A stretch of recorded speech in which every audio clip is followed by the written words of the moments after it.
So the journey of refractive surgery has been a rather exciting one, and the progress of lasers has been accompanied by a similar progression of ways to map the cornea.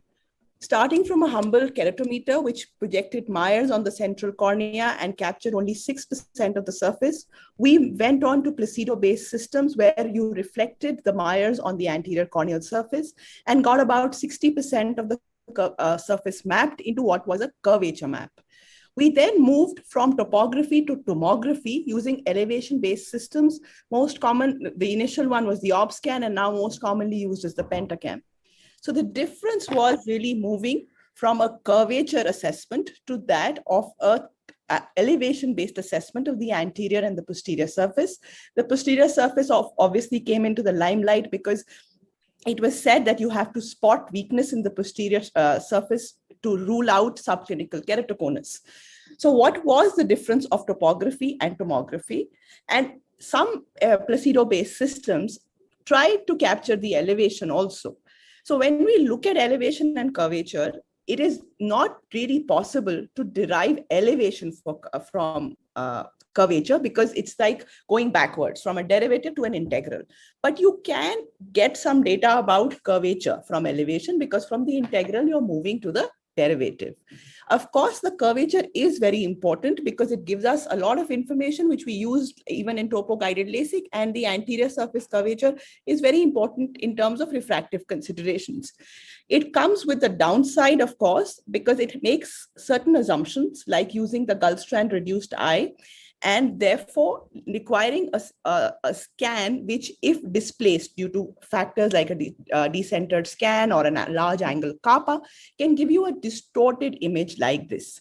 So this, if had been not a case of displaced apex, would have been a regular bow tie of astigmatism.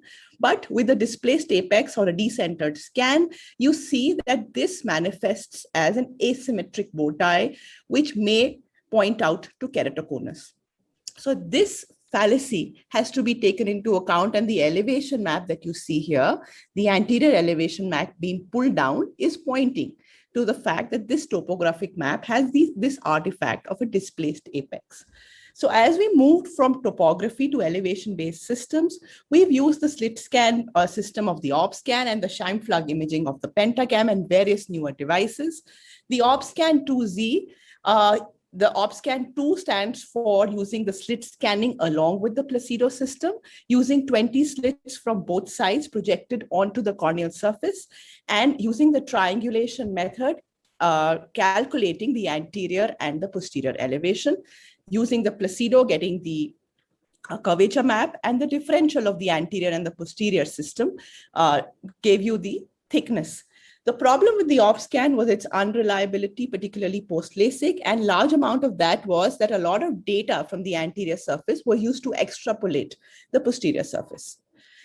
But what it gave was a very important tool in screening patients for refractive surgery. This was called the typical quad map.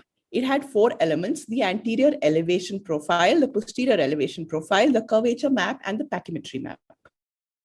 The anterior and posterior elevation profiles represented in microns and color-coded. The curvature map, again, similar to a topographic map, and the pachymetry map, and a central column of statistics and data.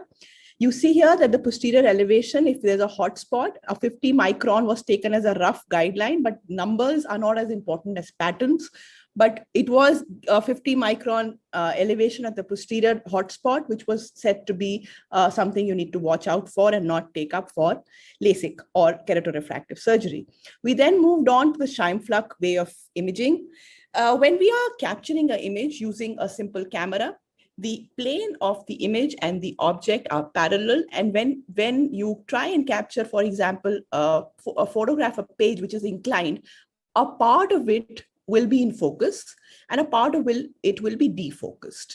So why was this so? This was an Austrian captain by the name of Scheimpflug who realized that aerial scans were not giving him full topography views of the Earth's topography. And therefore, the Scheimpflug principle was developed, wherein if you change the position of the lens in a manner that the image, lens, and subject plane intersect, you are able to capture, even if the surface is even if the surface is not fully aligned, you are able to capture a clear view of the surface. So this is conventional bit where only this part is visible, but the Scheimpflug view gives you a clear view across the contour. And that's what we need, because the cornea is not a flat surface. It's an aspheric curved surface. And using the Scheimpflug imaging or photography, we are able to map and therefore reconstruct the anterior and the posterior surface of the cornea. Now, this is what is a color-coded scan of the cornea with the abnormal, the mild keratoconus, and the advanced. So though you can capture data, you have to put it across in a manner that you can understand it. And that is where these devices make it simple to understand. To put things in perspective, this is, I think, the most common example which Michael Bellin has elucidated to multiple times. To compare Stockholm, Mexico City, Dead Sea, and Mount Everest from the center of the earth would give you bar graphs which appear similar.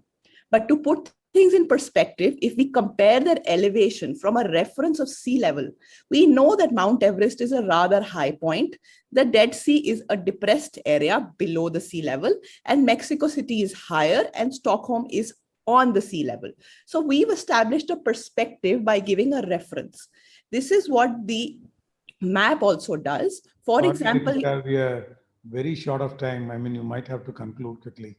So you create a reference sphere on which you basically have the elevated portions in red and the portions which are less elevated in the cooler colors. And you have a scan like this for the astigmatic map.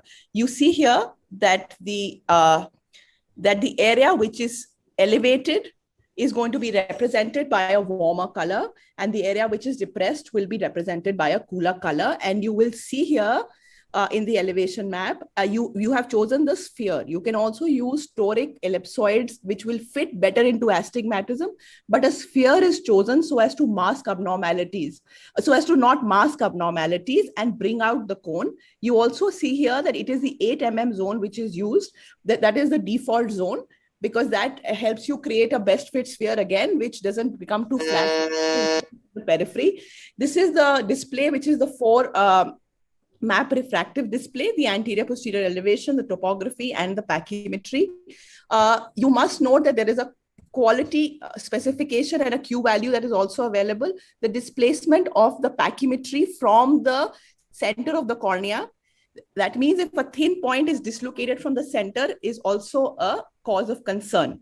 The enhanced best fit sphere basically takes into account the fact that when you're choosing a reference, let the abnormal area not deviate you to a higher average. So if you take out the thinnest portion, the cone will possibly coincide with the thinnest portion. So the 3 to 4 mm zone around the cone, if it's taken out, will give you a flatter best fit sphere. A flatter average sphere will unmask the cone. So the whole cone will pop out. This difference will not be significant in normal corneas. So you see here, the bad display is similar, whereas it will be significant and will really unmask the topography of a keratoconic patient. This is a normal scan, but before calling it normal, please look at the other eye. The other eye may have form thrust keratoconus. Look at displacement of the pachymetry from the corneal apex. Should I? Yeah, Ritika, please wrap up. I'm sorry, Kevin. Yeah. We allowed 8 minutes actually. We allowed 8 minutes talk. We have, I'm sorry to interrupt in between. We have 6 minutes talks and 2 minutes of discussion. But that was okay, but the program said 8 minutes. Program said 8 minutes. No, let's stick, please. Okay, I will just find out. Please stick to 8 minutes because that's what the program says. 8 minutes are also over, just to inform you. Fix for every speaker 8 minutes. Yeah. Okay. I'll just like to end by saying that there are various devices on the Pentacam that are available. The Cassini, I think, has not lived up to too many promises, but still wait and watch. The Galili and the Cirrus are exciting devices also, but because they have fewer users, may not be as popular. The Cirrus gives you mammography. And though you should look at a lot of the points, look at the patterns. And I think Michael Bellin sums it up best when he says, once you learn to read topography, it speaks to you and you know it when you see it. These are just points for reference to flag off certain very signs on the pen.